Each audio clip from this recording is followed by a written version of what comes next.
You ever look at a logo and something just feels off? Not broken, not even bad, just wrong. And you can't really explain why.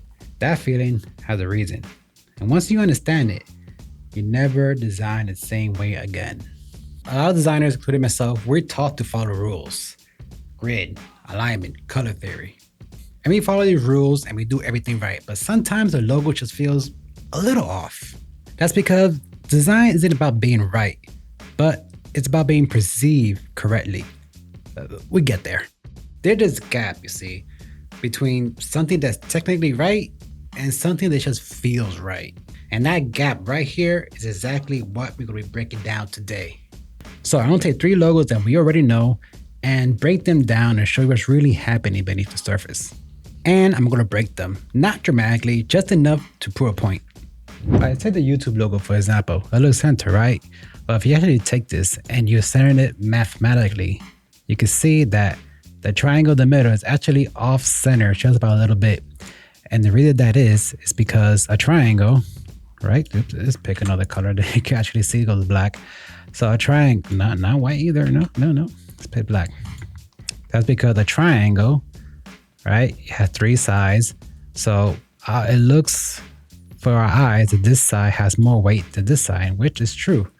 So the way that the designer who designed this to fix that was to just shift the triangle a little bit to one side. And even though mathematically it's not correct, but to our eyes, it is. And that tiny little shift just makes everything feel way more balanced. Now look at the Google logo. It's clean and easy to read. But what happens if I actually take this logo and just base off the mathematics of Illustrator?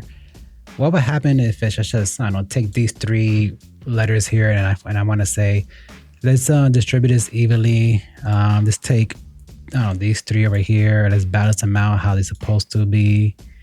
Let's try with this G and this O over here. And let's see. I'm gonna grab the whole letter and try to distribute this. Oh, that looks cool. see what happens when you try to do it mathematically? The software just want to do some really weird things. For now, I should have tweak it a little bit, and you can see it's not wrong, but you start seeing the mistakes like over here. This spacing between the L and the G is like way off. Now the G and this L looks really tight. So now that I mathematically, technically did it right, now you see there's like a huge space over here compared to the G and the I over here. And now the space here is a lot thicker than it is over here between these 2 O's. That's what happens when you start trusting the computer and not trusting your eyes. The kerning is just completely off. So let me just undo this. Now everything is right. Friction right there is what you call bad kerning. Take a look at Nike. Now, if you look at Nike, you think, well, everything looks pretty good here. Everything's well balanced. But actually, if you take the Nike logo and you, again, center it, see, the Nike logo is off balance by a little bit. This is the same thing that happened with the YouTube logo, because mathematically it's balanced, but you have like almost too much weight to one side compared to the other. Here it looks like a little bit more too tight, and here it's just like a little too much. So right there, it's more balanced. The logo looks like it can actually breathe a little bit. About visual weight, what happens? I just let's delete the word Nike. Now let's take the Nike swoosh. It's strong, it's bold. Now if I pair it with a thin typeface, individually everything looks fine, but together it feels off.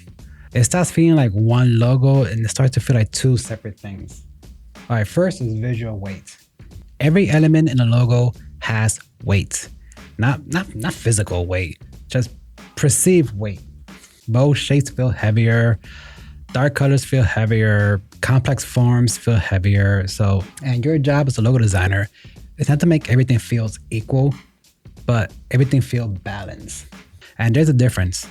Take something like, I have the Adidas logo up here. Let's use the Adidas logo for example. We got the bold stripes right here, right? And we got the text underneath. All right, let's see what happens when we take the stripes and we just add, I don't know, a little bit more weight. Let's put like a stroke underneath around it and just bump up the stroke. If I take those stripes and make them just a little bit more thicker. So let's just keep going thicker and thicker and Let's make it up to like right here. And if we just put this, now I'm just grab these stripes and put them like up here over this logo. Now it just feels weird. Like you kind of see that the gaps here feel tighter. You can really feel the weightness of the icon that just trying to crush the word mark down here. Doesn't feel balanced and it feels a little off. And people's eyes, they pick this up instantly. Now let's just remove this monstrosity that I did here. And the moment you remove those really thick stripes, now the logo feels balanced. Now it feels stable. So every time you're designing, take a step back and ask yourself, does this feel balanced? Does this has weight on one side compared to the other? And a second is spacing or kerning. So for this example, let's just go back to the Google logo. Now I'm just gonna mess up the kerning here. Actually, I'm going to take this, shrink this down, make a copy, put this one down. So I'm gonna use it as a reference. So I'm gonna take this one down here and just purposely just mess up the kerning. So let's say you design a word mark, and now I'm assuming that you didn't purposely destroy the word mark the way I did here. But let's say you design this word mark and you want to kern it correctly. One trick I learned when it comes to kerning word marks, if you just take this and you just transform it and you just reflect it, now this kind of tricks your brain. You're no longer seeing the word, you're seeing shapes. So it actually becomes a lot easier to kern simply because you're not trying to constantly reading the words. So now you just focus on trying to get the kerning right. Let's see. All right. Now I'm gonna flip it back and let's bring back the first logo. Let's see how good I did. Not that bad. I did pretty decent for my first try. I swear to God, I did not rehearse this. I should have did it on the fly. But yeah, that's a trick you could do. Maybe you want to kern your word marks, do reflect, and then it tricks your brain to thinking you're working with shapes and not words, and bam. Look at that. First try, first go. If that one trick helped you change the way you see logos, hit like. That really helps.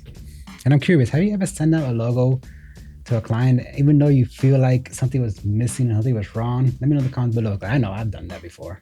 And the third one is optical alignment. Like I mentioned before with the YouTube logo, there's a reason why we don't center things, or we don't trust the math. You better trust our eyes because of the visual weight. So if you have a logo with like a YouTube logo, for example, shift elements around to make sure that it's optimally, is that the word?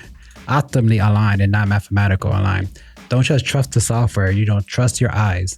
Same thing with the Nike logo. It was designed not to be mathematically centered, but off-center, because if you mathematically center it, it's just, it's, even if you like move it all the way out and zoom back in, it's off. You can just tell there's this gap over here and it's just, no, it's completely off. And that's when you stop trusting the rules. You start trusting your eyes. You just, move things a little in your logo and just until it feels right.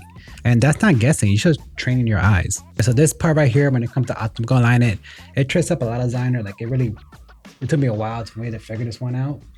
But I actually have another video where I completely break down the difference between mathematical alignment and optical alignment. I just briefly touched it here because if you wanted to go deeper down that rabbit hole, I'm going to have that video in the link down below. In that video, I really dive deep into optical and mathematical alignment. And when all those small little things are stacking up one after another, that's when the logo starts feeling right. So what are we actually looking for? Just 3 things. And once you start seeing them, you actually could catch them before your client does. None of this is complicated and it's not obvious until you start seeing it. That's what the channel is about. Design isn't what you see, it's how you train your eye to see. Make sense? And right now, your eyes just got a little bit sharper. A little deeper in that video I mentioned earlier, it's going to be linked down below. And you want to see how to break down a logo using all of these methods? Watch that video next. All right, catch you in the next one. See ya.